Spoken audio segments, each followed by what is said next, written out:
Today discuss about control start up breakage। আজকে আলোচনা করতে যাচ্ছি রিং মেশিনের স্টার্ট আপ ব্রেকেজ কিভাবে কমানো যায়। ব্রেকেজ ইন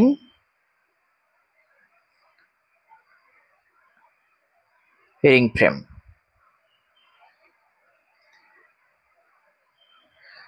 তো আজকে আলোচনা করব যে রিং মেশিনের স্টার্ট আপ ব্রেকেজ কিভাবে আমরা কমাতে পারি। তো স্টার্ট আপ ব্রেকেজটা আসলে কি? স্টার্ট আপ ব্রেকেজটা হচ্ছে যে আপনার ধরুন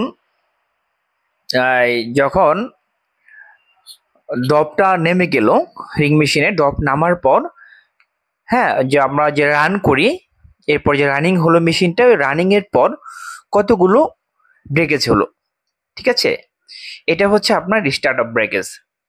এটা আসলে বিভিন্ন কারণে হতে পারে। আমরা অনেক সময় দেখি যে রিং মেশিনে স্টার্ট আপ ব্রেকেজ বেড়ে গেছে, এটা আসলে কি কারণ সেটা আমাদের জানা দরকার। তো প্রথমে আসি count wise ring traveller use. অর্থাৎ আপনি ধরুন 30 কাউন্ট চালাচ্ছেন, সেখানে আপনার ট্রাভেলার লাগবে 30, অথবা অনেকে 40 দিয়ে চালিয়ে থাকে। তো সেখানে আপনি 50 কিংবা নাম্বার 1 লাগিয়ে দিলেন, তাহলে কিন্তু মেশিন ভালো চলবে না। সেক্ষেত্রে স্টার্ট আপ ব্রেকেজ বেড়ে যাবে, তাই না? সেটা আমাদের খেয়াল রাখতে হবে কাউন্ট ওয়াইজ ট্রাভেলার ঠিক আছে কিনা।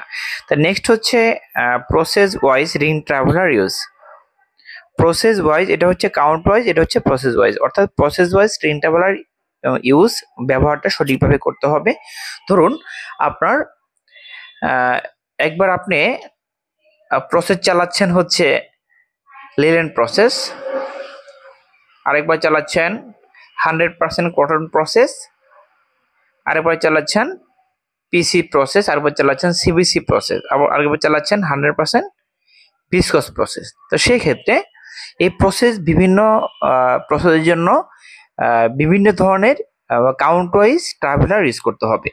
তো আপনি লিলেন প্রসেসের জন্য আপনি 30 কাউন্টের জন্য একটা ট্রাভেলার ইউজ করলেন, তো সেখানে যদি 100% কটনের জন্য সেম ট্রাভেলার ইউজ করেন, তাহলে কিন্তু স্টার্ট আপ ব্রেকেজ বেড়ে যাবে। এটা আমাদের খেয়াল রাখতে হবে, ঠিক আছে। নেক্সট হচ্ছে স্পিন্ডেল গেজ স্ট্যান্ডার্ড ফ্রিকোয়েন্সি। অর্থাৎ স্পিন্ডেল যে গেজ আছে সেটা 6 মাস হতে পারে কিংবা 1 বছর হতে পারে। সেই টাইমলি আপনার স্পিন্ডেল গেজটা আমাদের দেখতে হবে সেটা ঠিক আছে কিনা। যদি স্পিন্ডেল গেজ ঠিক না থাকে, তাহলে কিন্তু আপনার স্টার্ট আপ ব্রেকেজ বেড়ে যাবে। তো নেক্সট হচ্ছে স্পিন্ডেল বাটন কারেক্ট। স্পিন্ডেল বাটনটা হচ্ছে যে আপনার ধরুন একটা স্পিন্ডেলে যে আমরা যেটাকে বলি যে আই আর কি, এই যে 3টা আপনার বাটন থাকে এরকম, ঠিক আছে, 3টা বাটন থাকে। তো এর ভিতরে কিন্তু আপনার ববিন বসানো থাকে, তাই না? এর ভিতরে কিন্তু ববিন বসানো থাকে। তো এই বাটনের 3টার মধ্যে যদি একটা বাটন আপনার নষ্ট হয়ে যায়, ড্যামেজ হয়ে যায়, না থাকে, সেক্ষেত্রে কিন্তু সেই স্পিন্ডেলটা যখন আপনি চলমান থাকবে, ববিন আপনার ফিট করার পরে সুতা হলো, সুতা ওয়াইন্ডিং হলো, তো হওয়ার পর দেখবেন যে ওই স্পিন্ডেলটা বারবার কাঁপছে, অর্থাৎ ভাইব্রেশন হচ্ছে। সেক্ষেত্রে কি হবে? এরকম থাকলে স্টার্ট আপ ব্রেকেজ আপনার বাড়বে। তো নেক্সট হচ্ছে কাউন্ট ওয়াইজ টিএম সিলেক্ট। তো কাউন্ট কিংবা প্রসেস ওয়াইজ যে টিএম, সেটা আপনার সঠিকভাবে দিতে হবে। তো টিএম আপনার ধরুন পিসিসিবিসির জন্য এক ধরনের টিএম দিলেন কাউন্ট ওয়াইজ, আবার 100% কটনের জন্য এক ধরনের টিএম দিলেন, তাই না? তো যদি টিএম আপনার সঠিকভাবে দেওয়া না হয়, ধরুন আপনার টিএম যদি আপনার এরকম হলো যে আপনার একেবারেই 30 কাউন্টের জন্য আপনার একেবারেই কি করলেন যে টিএম কম দিলেন, যে 3 টিএম দিলেন কিংবা 2.8 দিলেন, তো সেক্ষেত্রে কি হবে? টিএম কম দিলে আপনার ব্রেকেজ বাড়বে, এটা খেয়াল রাখতে হবে। তো সেক্ষেত্রে স্টার্ট আপ ব্রেকেজ বেড়ে যেতে পারে। তো নেক্সট হচ্ছে ড্যামেজ এমটি ববিন সেপারেট। তো অনেক সময় দেখা যায় যে আমাদের রিং মেশিনে যে এমটি ববিন আছে, রিং ববিন, সেটা আপনার ড্যামেজ হয়ে থাকে, অনেক সময় ফাটা থাকে, অনেক সময় নিচে ভাঙ্গা থাকে, উপরে ভাঙ্গা থাকে। তো সে কিংবা অনেক সময় দেখা যায় যে ববিনের মাঝখানে একটু স্ক্র্যাচ থাকে। যখন এই কপসগুলো অটোকনে যায়, তখন কিন্তু আপনার ববিন শটারটা অনেক সময় কি করে যে নাইফ দিয়ে, চাকু দিয়ে সেটা কিংবা ওয়্যার দিয়ে সেই সুতা কাটতে যেয়ে ববিন কেটে ফেলে।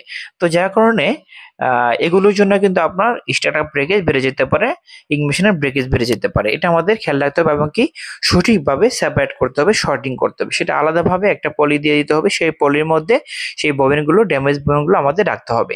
ঠিক আছে, তো নেক্সট হচ্ছে স্পিন্ডেল জ্যাম ক্লিন প্রপারলি। অর্থাৎ আমরা দেখতে পাই যে অনেক সময় রিং মেশিনের স্পিন্ডেলের নিচে, হ্যাঁ, ধরুন এটা একটা স্পিন্ডেল, তো স্পিন্ডেল, তো এখানে ক্রাউন থাকে, হ্যাঁ, কাটা কাটা থাকে। তো অনেকে আবার স্পিনার যারা আছে কিংবা মেইনটেনেন্স ডিপার্টমেন্ট থেকে এই ক্রাউনের উপরে কিন্তু আপনার এই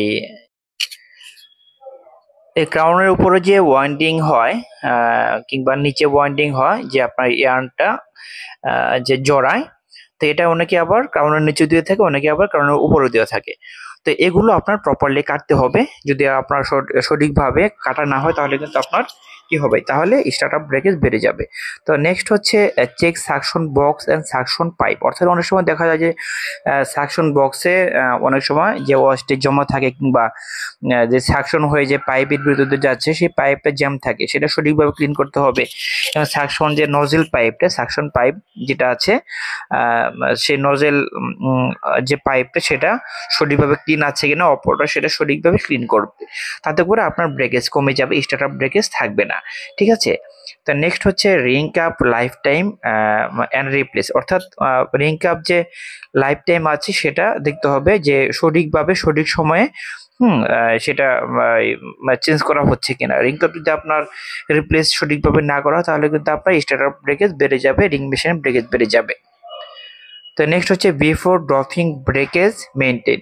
অর্থাৎ অনেক সময় দেখা যায় যে যারা ড্রপার আছে, হ্যাঁ, তারা ড্রপিং করার যে সময়টা কিংবা যে ড্রপ যে ভরে যাচ্ছে তখন ড্রপার কিংবা অপারেটর যারা তারা সঠিকভাবে সে ব্রেকেজ থাকলে সেটাকে ভালোভাবে ব্রেকেজটা অর্থাৎ মানে সেটা ক্লিন করতে হবে, মানে ক্লিয়ার করতে হবে, যদি তারা কাটা না থাকে। তাতে করে কি হবে, পরবর্তীতে যখন মেশিন রানিং করা হবে তখন কিন্তু আপনার ব্রেকেজ থাকবে না। নেক্সট হচ্ছে ড্রপার গেটিং 12 to 15। অর্থাৎ যে ড্রপাররা গেটিং করে সেই গেটিং কিন্তু আপনার অবশ্যই 12 থেকে 15 এর মধ্যে হতে হবে। ঠিক আছে, ধরুন আপনার 12 থেকে 15টা গেটিং করতে হবে, হ্যাঁ, তাহলে কিন্তু সেই স্কিড হবে। যদি আপনার এরকম হলো যে 8 থেকে 10-এর মধ্যে কিংবা 8, 9, 10 এরকম সে গেটিং করে, তাহলে কিন্তু আপনার কি হবে যে আলটিমেটলি মেশিনে জ্যাম লেগে যাবে, মেশিন জ্যাম লেগে কিন্তু মেশিন বন্ধ হয়ে যাবে, প্রোডাকশন লস হবে।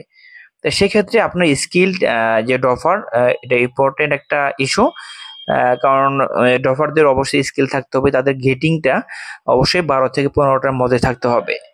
ঠিক আছে, তো নেক্সট হচ্ছে damage cut shorting or replace. অনেক সময় দেখা যায় যে আপনার কটের মধ্যে স্ক্র্যাচ থাকে, ড্যামেজ থাকে, হ্যাঁ, পোড়া থাকে। তো এটা আসলে বিভিন্ন কারণে হতে পারে, মেশিনে জ্যাম লেগে হতে পারে কিংবা নাইফ ইউজ করার কারণে হতে পারে, ওয়্যার ইউজ করার কারণে হতে পারে। এই জন্য আমাদের কি করতে হবে, যদি আপনার সেগুলো গ্রাইন্ডিং করতে করতে 27 মিলিমিটারের মধ্যে চলে আসে কট, সেগুলো অবশ্যই শর্টিং করতে হবে, নতুন করে কট সেখানে রিপ্লেস করতে হবে। ঠিক আছে, তো নেক্সট হচ্ছে প্রসেস ওয়াইজ ব্রেকডাপ সেট। তো প্রসেস ওয়াইজ ব্রেকডাপ সেটটা অনেক জরুরি। তো আপনি ধরুন লিলেনের জন্য এক ধরনের ব্রেকডাপ সেট করলেন কাউন্ট ওয়াইজ, পিসির জন্য এক ধরনের যে ব্রেকডাপ সেট করলেন, ডিসকের জন্য এক ধরনের ব্রেকডাপ সেট করলেন কাউন্ট ওয়াইজ, আবার কটনের জন্য এক ধরনের, সিবিসির জন্য এক ধরনের ব্রেকডাপ সেট করলেন কাউন্ট ওয়াইজ। ঠিক আছে, তো কম বেশি এরকম করা যাবে না, স্ট্যান্ডার্ড যেটা ব্রেকডাপ সেটা আপনার সেখানে সেট করতে হবে। তাহলে যদি আপনার স্ট্যান্ডার্ড ব্রেকডাপ না হয় তাহলে কিন্তু আপনার স্টার্টআপ ব্রেকেজ বেড়ে যাবে। ঠিক আছে, তো নেক্সট হচ্ছে count wise speed pattern set. Count wise speed pattern set এটা একটা জরুরি একটা বিষয়, ইম্পর্টেন্ট একটা ইস্যু। কারণ আপনার কাউন্ট ওয়াইজ যদি স্পিড প্যাটার্ন ঠিক না থাকে তাহলে কিন্তু আপনার এমনি কিন্তু মেশিনের ব্রেকেজ হবে, তারপরেও স্টার্টআপ ব্রেকেজটা আরো বেশি হবে। তো নেক্সট হচ্ছে আনস্কিল্ড ওয়ার্কার। তো এরকম হয় যে আমরা যেটা করে থাকি অনেক সময় আনস্কিলড শ্রমিক আছে একটা মেশিনে, সে চালাতে পারে এক সাইড, আমরা দিয়ে দেখলাম দুই সাইড, সে চালাতে পারে দুই সাইড, আমরা দিয়ে রাখলাম তিন সাইড। তো সেক্ষেত্রে তার কিন্তু অ্যাবিলিটি নাই সেই তিন সাইড চালানোর মতো কিংবা দুই সাইড চালানোর মতো। যার যে অ্যাবিলিটি সেই অনুযায়ী আমাদের সেখানে অপারেটর সেট আপ করতে হবে।